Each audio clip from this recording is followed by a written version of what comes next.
C ಬೆಳವಣಿಗೆಗಳು ಈಗ SIT ತುಂಬ ಕ್ಲಿಯರ್ ಇದೆ ಇಲ್ಲಿ ತನಕ.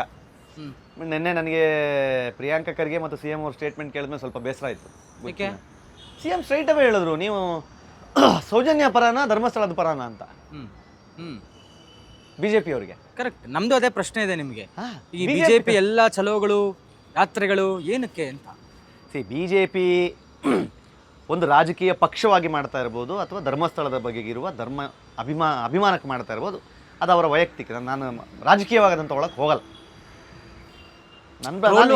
ಕೀರ್ತಿ ಅವರೇ ಧರ್ಮಸ್ಥಳದ ಪರ ಅಂತ ಹೋದವರು ಟಮಟೆ ಹಾಕೊಂಡು ಡ್ಯಾನ್ಸ್ ಮಾಡ್ತಾ ಇದ್ದಾರೆ BJP ನಾಯಕರು ಅಂತೆಲ್ಲ, ಅಲ್ಲ ಅದೇ ಕಂಬರಾಟ ಮಾಡಕ್ ಹೋದ್ರ ಅಂತ ಚರ್ಚೆ.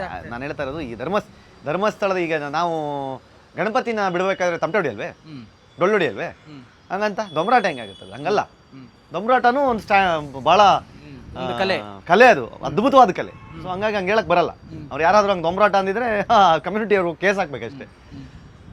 ನಾನು ಹೇಳೋದು BJP ಅವರು ಇವತ್ತು ರಾಶಿ ವಾಹನಗಳಲ್ಲಿ ಹೋಗ್ತಿದ್ದಾರೆ, ಹೋಗ್ಲಿ ಸಂತೋಷ. ಬಟ್ ತುಂಬ ಮುಂಚೆ ಬರಬೇಕಿತ್ತು ಅಂತ ನಮಗೂ ಅನ್ಸುತ್ತೆ.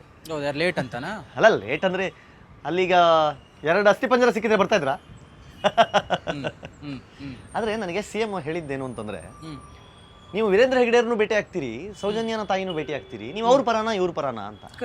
ಅಲ್ಲಿ ಸ್ಟ್ರೈಟ್ ಅವೇ ಪ್ರಶ್ನೆ ಬರೋದು, ಹಾಗಾದರೆ ನೀವು ಅಪಾದಿತರ ಸ್ಥಾನದಲ್ಲಿ, ಆರೋಪಿಗಳ ಸ್ಥಾನದಲ್ಲಿ ವೀರೇಂದ್ರ ಹೆಗ್ಡೆಯವ್ರನ್ನ ಕೂರಿಸ್ತಾ ಇದ್ದೀರಾ ಅನ್ನೋದು ನಮ್ಮ ಪ್ರಶ್ನೆ.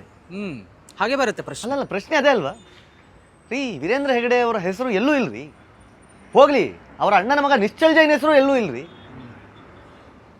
ಇಡೀ ಕೇಸ್ನಲ್ಲಿ, ಸೌಜನ್ಯ ಕೇಸ್ನಲ್ಲಿ ನಿಶ್ಚಲ್ ಜೈನ್ ಹೆಸರು ಒಂದು ಕಂಪ್ಲೇಂಟ್ ಕಾಪಿಲಿಲ್ಲ, ಒಂದು ಕೋರ್ಟ್ ಕಾಪಿಲಿಲ್ಲ, ಒಂದು ಕಟಕಟೆ ಹೇಳಿಕೆಯಲ್ಲಿಲ್ಲ, ಎಲ್ಲೂ ಇಲ್ಲ.